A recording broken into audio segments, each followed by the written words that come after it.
On this episode of China Uncensored, the uncomfortable truth about Japan's comfort women. Hi, welcome to China Uncensored. This is your news generalissimo, Chris Chappell. You know, the great Roman poet Horace once wrote, Dulce et decorum est por patria mori. Sweet and noble it is to die for one's country.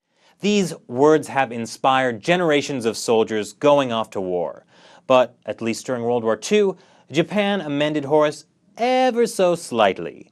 Sweet and noble it is to force women into sexual slavery at gunpoint. And so while most of the world considers the atrocities committed by Japan during World War II to be, well, atrocities, at least one man has a slightly different take on it. Toru Hashimoto, Osaka mayor, Japan Restoration Party founder, and Mothra of the Japanese political establishment. For a few years now, he's been shaking up politics with his radical ideas about reforming government administration and showing Japan's vast bureaucratic class who's boss. Hold on a second. My producers are telling me that yes, that was the correct clip. Hashimoto also makes occasional charming, witty statements like that Japan really needs a dictatorship and American officers stationed in Japan ought to patronize the local sex industry to reduce crime rates. Despite never serving in the armed forces himself, the former lawyer and TV personality seems to have become an expert on military strategy, at least where one topic is concerned. A few weeks ago, Hashimoto made the totally reasonable and necessary comment that Japan's World War II system of forced prostitution in army-run brothels was totally reasonable and necessary.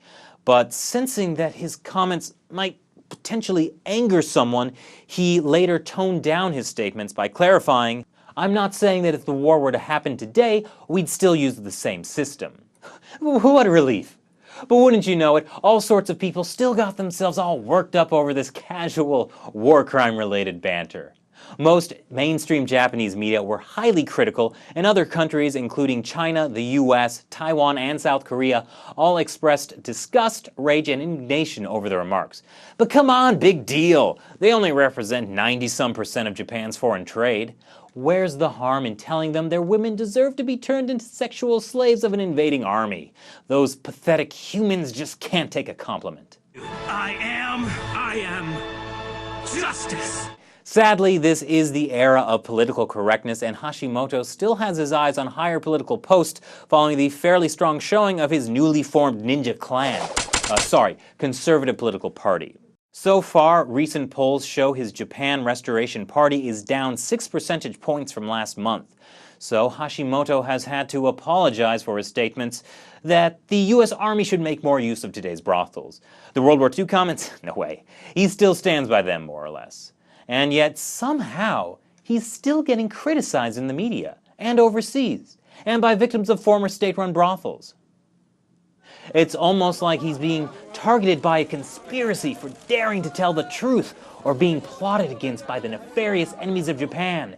They wouldn't dare do that if he were dictator, would they? No, surely there's only one way that could turn out. Great men can be so misunderstood. In any case, Japan is usually considered Asia's richest, most educated, democratic, and law-abiding country.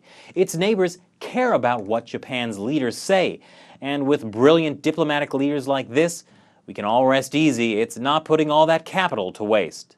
It's also a good thing there aren't any other countries nearby that run the risk of launching horrific, brutal wars to dominate half the globe. On second thought, maybe it's better to stop demonstrating just how easy it is to sweep war crimes under the carpet. So what do you think about Hashimoto's comments? Comment below, the Facebook, the Twitter, the emails, the thanks for watching.